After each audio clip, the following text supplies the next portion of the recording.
இரவுக்கு தெரியாத பகலுக்கு புரியாத பொழுதொன்று நீ காட்டினாய்.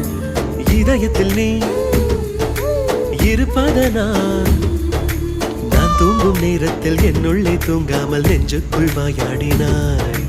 கண்ணாடி நீ கடிகாரம் நான் உன்னுள்ளே ஓடோடி வாழ்வே.